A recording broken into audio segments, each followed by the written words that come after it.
All right. 10/23, 2020 horror movie recommendations for the day. Plus, like I said yesterday, I'm about to make my case for a horror movie that isn't really a horror movie, but it is a horror movie since I said so. So, first off, if you got Amazon Prime, you need to check out The Exorcist Trace, okay? The Exorcist, it for sure is one of the greatest horror movies of all time, right?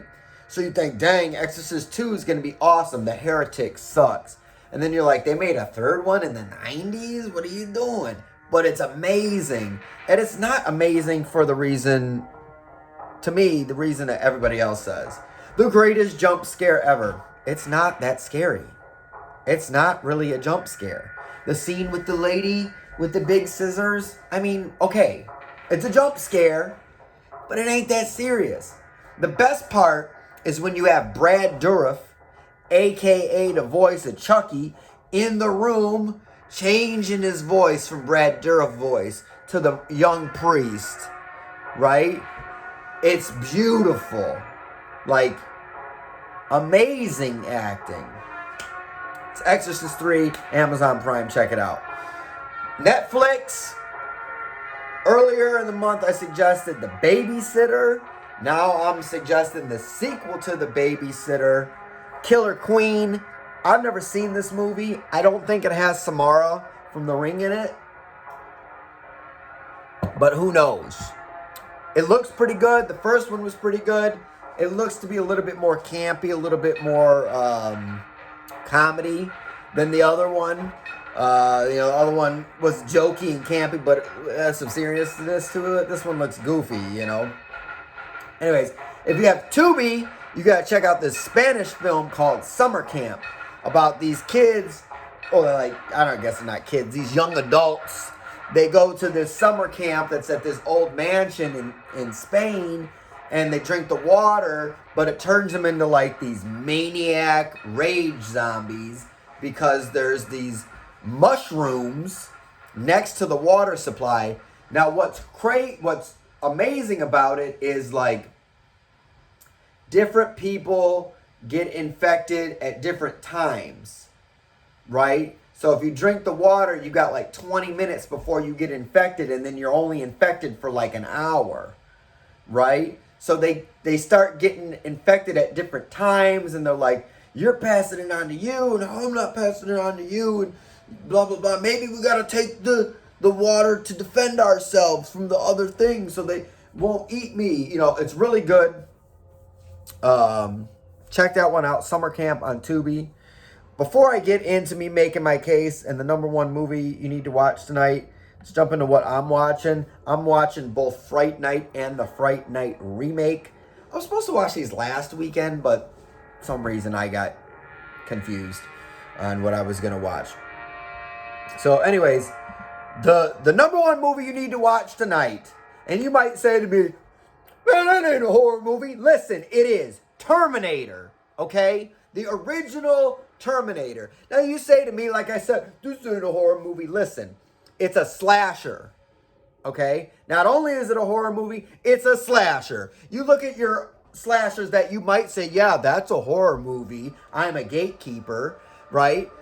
And you got Jason, right? You got The Burning. You got The Prowler. You got all these things. Michael Myers. What are these? These are campfire tales, right? You get around a campfire with a bunch of your friends, and you point the flashlight under your face so your features look all crazy, and you say there was a crazy guy who escaped from a mental institution, Michael Myers. Or you say there was a little boy who drowned and he still creeps around these woods to these days. There's just one problem. What if you've never been camping? What if you've never been camping? What if you don't live out in the woods? What if you live in the big city? What if you live in Los Angeles?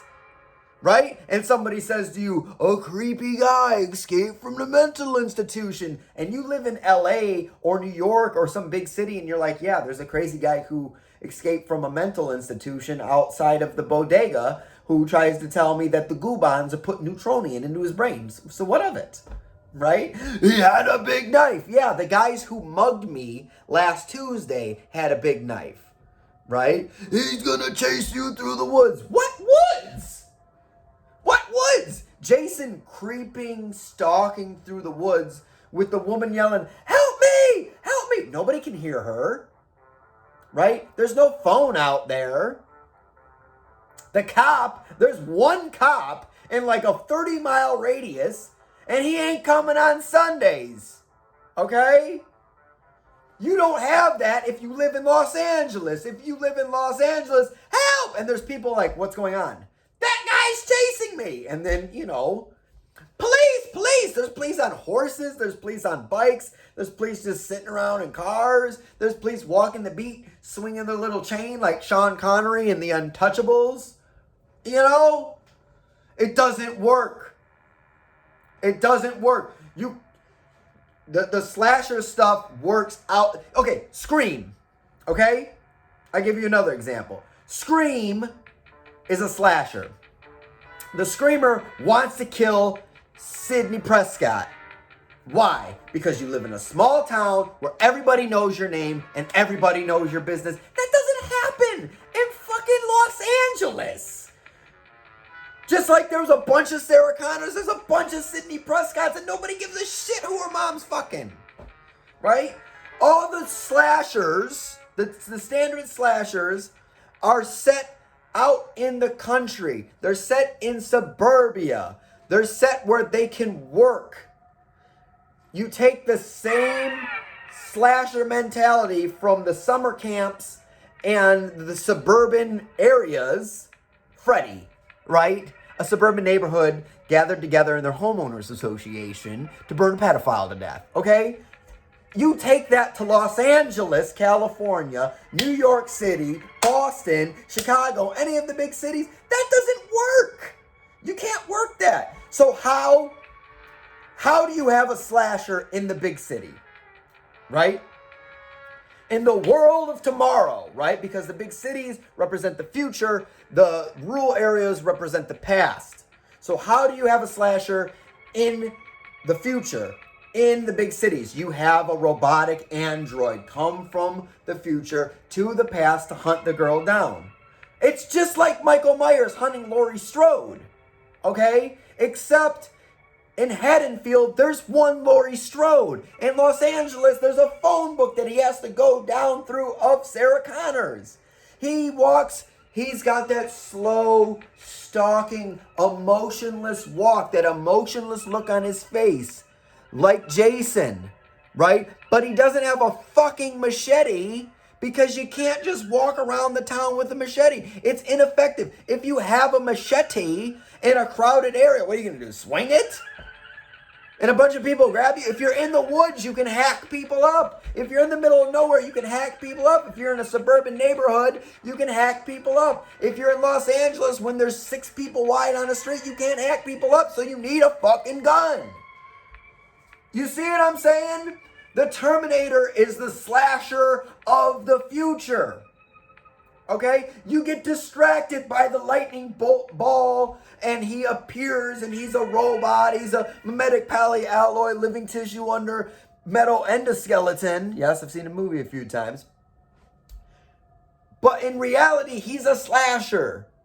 He's a more realistic slasher in the grand scheme of things, if you think about it, than Jason. He's the new world. He's the new future.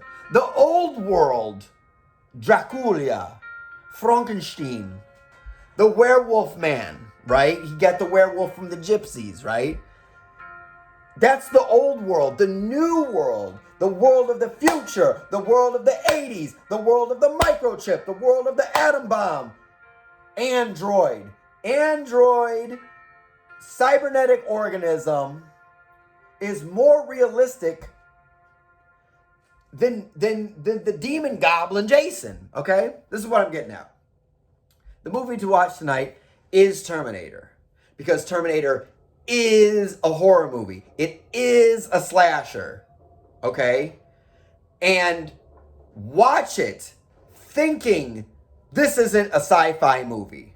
This isn't an action movie. Watch it and think, Bud's right, Bud's right, Bud's right. This is the slasher of the future. The old world is dead, Jason, Freddy, Ghostface. The new world is alive. Look at it from that context. It'll make a bunch of sense. Plus the score, bro. Spooky, creepy. Okay, the gore when homeboy cuts his eyeball out. Bro. Serious. So, Arnold's basically Jason. So that's my case. Complicated as it may be, I may have gotten off track from what points I was trying to make. I don't even know what I said. It's pretty early in the morning. But check out Terminator tonight and let me know if my assessment's correct and come back tomorrow.